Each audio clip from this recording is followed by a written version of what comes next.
I read 9 books in April. 9 books in April. Some of these I did not love as much as others, but let's jump in with my April wrap-up. So in April I read 2 books that I would class as literary fiction. One of them you might call historical fiction, but yeah, I'd call them both literary fiction. As well as that, I read 1 sci-fi book that was more specifically cyberpunk, and then I read 6 fantasy novels. Now 2 of these were urban fantasy, the other 4 were epic fantasy, high fantasy novels. So that's my breakdown for this month. So a little bit less sci-fi than sometimes, still a large amount of fantasy, a lot more literary fiction than I would normally get in a month as well. So let's split this up via genre. The first genre I want to talk about is the literary fiction. So these 2 books I didn't love either of particularly. They were both fine, but they really didn't do it for me. So the first book I read this month was When We Were Orphans by Kazuo Ishiguro.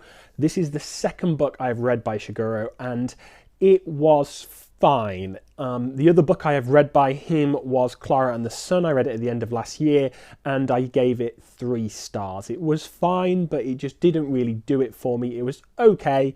It was a novel. I enjoyed it, but it wasn't groundbreaking. It didn't have massive payoff for me. It just wasn't necessarily worth the time we spent with it. Certainly when I could have been reading other things I enjoyed more. When We Were Orphans is a very similar thing for me. Now this is less futuristic, less sci-fi than Clara and the Sun. It's much more historical fiction, and like I said, I call it literary fiction, and it was decent. It was similar. It was something I gave 3.5 stars. I enjoyed, but it didn't really do it for me massively. Part of that is Ishiguro's style. It's not the sort of building to a climax. It's not all about the destination. It's very much about the journey, and that's fine. I'm on board with that, but the writing didn't capture me like I would hope for a book that is about the journey more than it's about the destination. So that's something it just didn't quite work for me. The other thing is this again is having, like Clara and the Sun, very much has an unreliable narrator going with it. I like the way that Ishiguro does that. I like that we started out thinking they were probably more reliable than they were, and then it devolves as we go. But it really was just fine. It was fine. It was interesting. I think this just shows you that literary fiction is not necessarily my cup of tea, although I have heard many people say that this is not their favourite Ishiguro book. Like, this is definitely a weaker Ishiguro book. I'm tempted to say after these 2 books that maybe Ishiguro just isn't really for me. Maybe, though, I should read one of his more popular works and see if that changes my mind at all. But currently, it was fine. I gave it 3.5 stars. It was not bad. Just not necessarily my cup of tea. The other book here that I would class as literary fiction is The Midnight Library by Matt Haig. Now, you may describe this as slightly fantastical. You might say it's a sci-fi. Probably not sci-fi. Probably more magical realism, maybe. But for me, I classed it as literary fiction. And again, it just didn't quite do it for me. So the premise of The Midnight Library is that we are following Nora. Nora is a woman who early on in this novel feels like she doesn't have anything to live for. Her life is full of regrets of things she's wished she'd done or she'd wished she'd done differently. And right from the start, she basically commits suicide.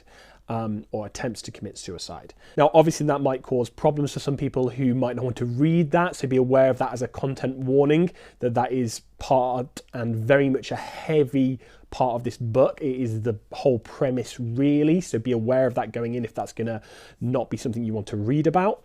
The idea then is that she finds herself in this place called the Midnight Library, where she can look through her book of regrets and she can see all these other lives which she could have lived if she did something differently, if she made a different choice. And she could, if she wanted to, live in these lives. She could decide that that is the perfect life for her and that's where she wants to be. Now, this is an interesting concept. I think the concept is the strong part of this book.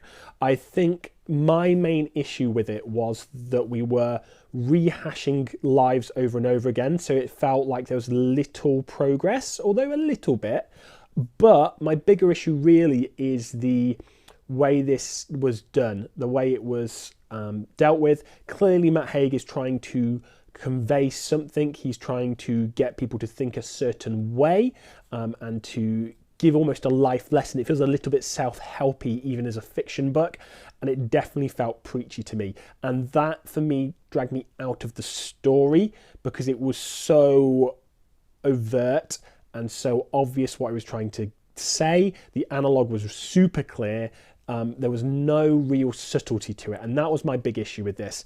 It was fine for what it was. It was kind of interesting. It was quite short. It was a nice read, but the analogue and the message felt too heavy-handed, and did not feel subtle at all, and it felt very, very preachy, and that's why I just didn't quite love it. I think Nora is an interesting character, but certainly not a particularly likeable character, and that doesn't really help either.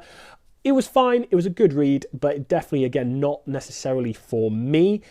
So that's my opinion on that. I gave it 3 stars, I think, and it wasn't a great book for me. Now let's move on to my sci-fi read for this month, and that was this here, 36 Streets by T.R. Napper. Now this is cyberpunk, very much a cyberpunk thriller. I really, really loved 36 Streets. It is my first foray into cyberpunk, really. I've not read any cyberpunk before, I don't think, and I loved it. I think it was great. We follow Lynn, who is a Vietnamese-born orphan who moved and got adopted by a woman in Australia before her and her sister moved back to Vietnam. She is part of this gang in Hanoi, and Vietnam has been invaded and is in a long-running war with China. China has invaded the north of Vietnam, so Hanoi is in Chinese control. As someone who hasn't read any cyberpunk but has experienced cyberpunk in different mediums, it felt very much like a classic cyberpunk story. I loved the pacing of this. I think T.R. Napper does incredibly well at writing this sci-fi story in a way that feels like a thriller. The pacing is thriller pacing, and I really, really liked that. I think it was great. We had lots of really short, tight chapters, which was awesome. I love the underground street scene that we're in with Lynn. I love the way that we are part of this gang, and how they deal with the Chinese occupation of Hanoi in particular. I love the way we deal with technology, and one of my favourite things with it was how it sneakily became a very thematic book. It was thriller pacing, and it was really entertaining and exciting, yet it subtly wove in these themes and these ideas of identity and nationalism and memory. It's just done so well. It's done so well, and they were so subtly done. This is such a big contrast to the book I was just talking about, The Midnight Library, which felt heavy-handed and preachy. 36 Streets did not feel any of that. It felt absolutely right for what it was doing. It was a thriller cyberpunk book that addressed themes really, really well. I liked the character work, particularly of Lynn. Again, not the most likeable character, a bit like Nora from The Midnight Library, but much more interesting. And actually, her likability grew on me. She became more likable, but also it didn't matter that she wasn't that likable because she was understandable and she was complex and she was interesting. And I think that's a huge part of this. Overall, I gave this 4.5 stars when I first read it. There's a review down below if you want to hear more of my thoughts on that. I think this is going to get bumped up to a 5-star because I'm still thinking about this now. I'm still thinking about the themes and the ideas of 36 Streets now, almost a month later. I really, really loved it. I think it was awesome, and I am definitely going to be picking up Neon Leviathan, which is a short story collection by T.R. Napper set in the same world, and I'm really, really excited to pick that up this year as well. Time to move on to fantasy. So let's start with the 2 urban fantasies I read this month. First up is Turncoat by Jim Butcher. This is my umpteenth reread of the Dresden Files, as you guys will know. I knew going into this that I would love it. Turncoat, for me, it's book 11 of the Dresden Files, and I think it's one of the most underrated. People really like it, but I think it might literally be the second best book in the Dresden Files. Like, I really, really love it. I think it's awesome. I'm not going to say too much about it because it's book 11 of a series. I really don't want to spoil it for anyone, but we are following the titular character, Harry Dresden. He is awesome as always. I love the politics and the intrigue that we get in this. I think the antagonist is one of the most terrifying antagonists we have seen in the Dresden Files up to this point. I think just sheer terror, and I think that's awesome, and I really love the deeper insights into the White Council of Wizardry. I think that is awesome. I love the politics we get, and I love the setup this book does for later books. Having read the later books, this book does great setup as we go forward. Definitely a 5-star read for me. Jim Butcher just nails this point of like book 11, 12, 13, 14, 15 of the Dresden Files is just superb. And I don't think there is urban fantasy like it. If you guys haven't read it and you are still watching my channel, how have you not started it yet? Because I do not shut up about the Dresden Files. The other urban fantasy I read this month is an interesting one, because I often wouldn't call this urban fantasy because it's not set in our world. It is set in an alternate world. However, it is such a modern day setting in terms of technology and society and culture that it is hard not to call it urban fantasy, and that is Jade City by Fonda Lee. Now, I am hoping to do a review for Jade City coming out soon, but as far as I'm concerned, this book was massively hyped as I went into it. People will not shut up about the Greenbone Saga. People absolutely love the Greenbone Saga, and I went in with high expectations. And what I will say is, by about 50% of the way through Jade City, it wasn't really meeting those expectations. It was fine. The character work didn't blow me away. The plot was decent enough. It was pushing us forward. For those of you who don't know, the Greenbone Saga, or particularly Jade City, is set in a very modern urban setting in an Asian-inspired city where the residents there, the nationals from that city, can use jade, so this green stone. They can use that to essentially use magical powers. Now, they are the only people in this world who are able to do that. It's sort of hereditary. It's part of their cultural and racial makeup. And this is very much a mafia story. It's a clan story. It's a gang story. So the characters we follow are all either a part of or related to the No Peak clan. So they're sort of protagonists here, although they're not necessarily good guys. And their rivals are the Mountain clan. And they are sort of in a Cold War of trying to have power and influence in their city and in their country. They own a lot of the politicians, and a lot of the businesses are either No Peak businesses or mountain businesses, and they would pay protection money to the clan that they're a part of. It's very much like The Godfather with an Asian-inspired setting and magic. And it's interesting. Like I said, the first 50% didn't really do it for me. There is a big plot point that happens about halfway through, and for me, that's where this book really took off. I really did then start to engage with the characters more. I think that Shay is a really interesting character, and I'm excited to see where she goes. I think that, yeah, some of the other characters that people always talk about didn't quite have that sort of... They didn't give me that feeling of knowing them and understanding them and loving them like I would have hoped. There are 2 more books in this trilogy to read, so maybe that will grow as we go. I do think the plot was good and interesting. It was decent. And if I hadn't started to engage more with Shay, I would have just read this as a plot, a plot-driven book, and I'd have probably quite liked it. But because the character work for Shay was better and improved towards the end, I was kind of disappointed that the character work wasn't nailed for the other characters. Now, Sebastian commented on my video where I mentioned Jade City before, asking me my thoughts on that, and I completely agree with his thoughts on that. It felt like it was a plot-driven story, and that was fine until I realised I did engage and enjoy the character work of one of the characters, and I wish that had been carried through for some of the other characters a little bit better as well. All in all, I gave this 4 stars. It could have probably been higher, except for the hype. I had so much hype going into it that I was expecting loads here, and it was good. I really enjoyed it. It was definitely one of the better books I read this month, but it didn't absolutely blow me away. I am excited to get to Jade War though, so hopefully I will enjoy that more, and hopefully the character work will improve and keep building, and Fonda Lee will have built something really, really interesting here in the Greenbone Saga.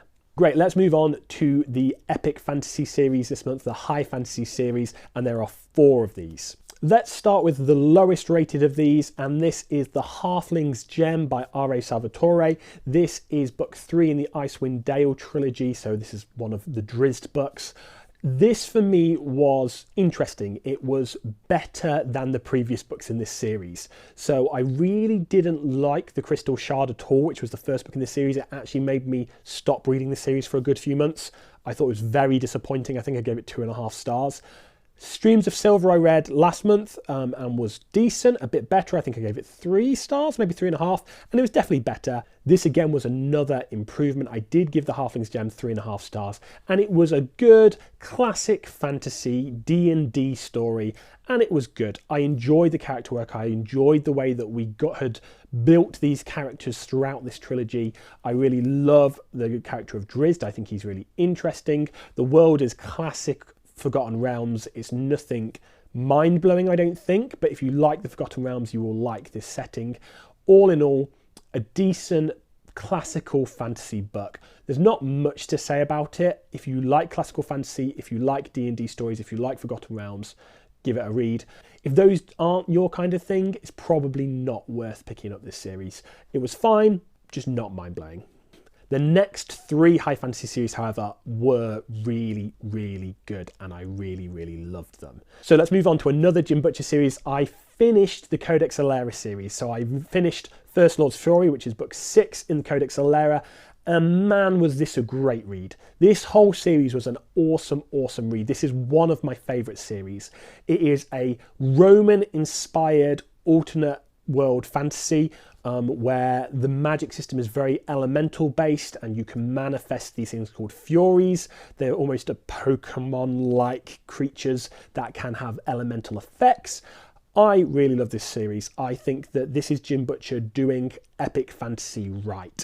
I loved the multiple different characters we followed. I think the way that this whole series weaves together is brilliant, absolutely brilliant.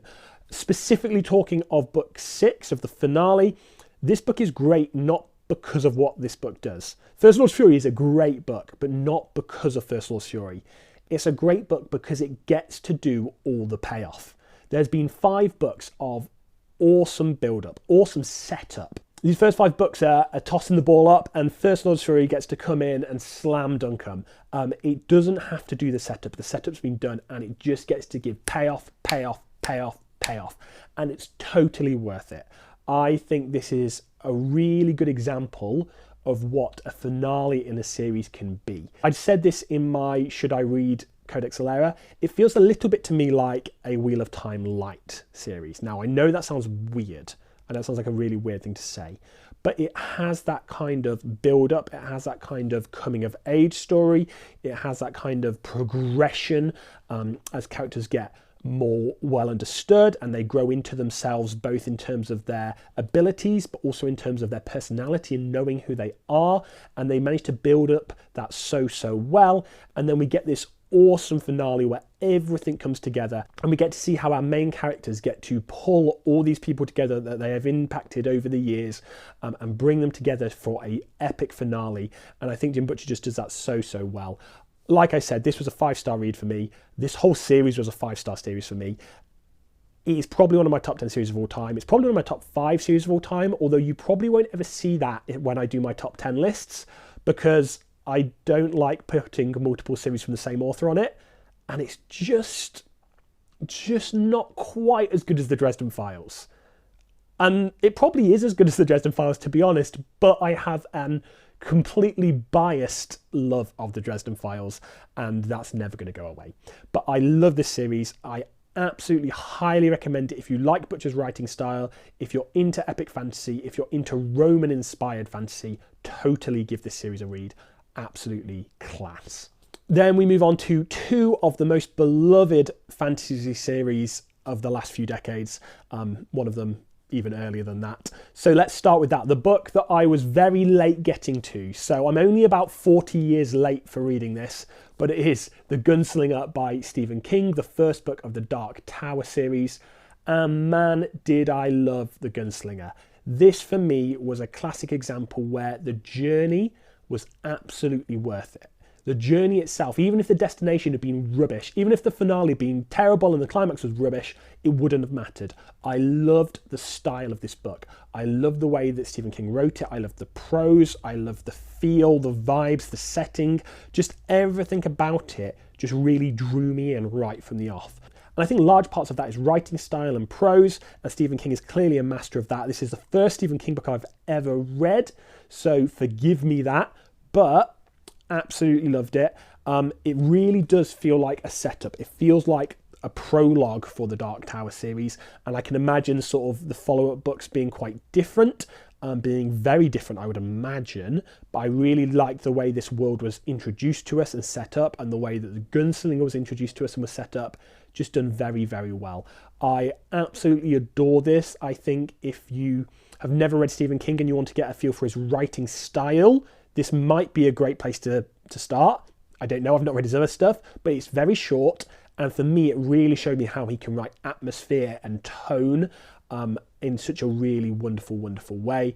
I gave this 5 stars. I will be reading the drawing of the 3 this month coming. I really am excited for this Dark Tower journey. And then finally, the critically acclaimed The Fifth Season by N.K. Jemisin. This is a Hugo Award winner, as were the next 2 books in this trilogy. So that tells you something when you have 3 books in a row, all winning the Hugo Award in consecutive years. That's madness. So it's the first book of the Broken Earth trilogy. And again, I really loved it. I think I've put it down as 4.5 stars. I do feel like it could be 5 stars.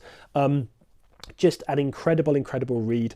I really liked the second person narration that we get in one of the point of views. I think that second person doesn't throw me out of the stories as much as it does for other people. I think lots of people really struggle with second person prose. For me, doesn't bother me at all. Didn't matter to me. I really liked it. It worked well. I loved the little breadcrumbs that N.K. Jemisin leaves for you throughout these different point of views. I love that I could pick them up and I had theories throughout the whole thing, and I was getting closer and closer to the right theory by the end. But I really love that. I think the world is interesting. If anything, my only real negative is that I think the analogue and the sort of, when we're talking about themes and we're talking about using fantasy as a way of interacting and engaging with real world issues, I think that's what fantasy is awesome for. I think it's just perfect for that. Here, it was probably a little bit more obvious than it needed to be. I could have done with a more subtle analogue, but I think what Jemisin was trying to convey here was conveyed exceedingly well. I really loved our main characters. I think they were done very well. I loved the mystery. Now, the mystery here wasn't so much the plot being a mystery plot, but it was to do with the structure, and I think that's a really interesting thing to play with. The prose is great. This climax was awesome, and again, I'm super, super excited to continue on with the Obelisk Gate this next month. So this month is not as good a reading month as I had last month, nowhere near as many 5 stars. I did, however, give 1 3-star rating, 2 3.5-star ratings, 1 4-star rating, 2 4.5-star ratings, and 2 5-star ratings. So definitely a more spread month, definitely a few weaker books that I read this month, but the books I read that I loved, I really, really loved. And so many of them were starters of series, which is super exciting to me. So I'm excited for the Greenbone Saga. I'm really excited for the Broken Earth trilogy. I'm super pumped for the Dark Tower series as well. So many things to be excited about going forward. I am really, really looking forward to these next few months. Do let me know down below your favourite read from April. Let me know what the best book you read in April was. And if you do want more of my content, over here is my to be read video for May. So the books I'm planning to get to in May. Again, it looks like a great reading month. There'll be a lot of continuation from these series. So do go check that out. And I'll see you again soon.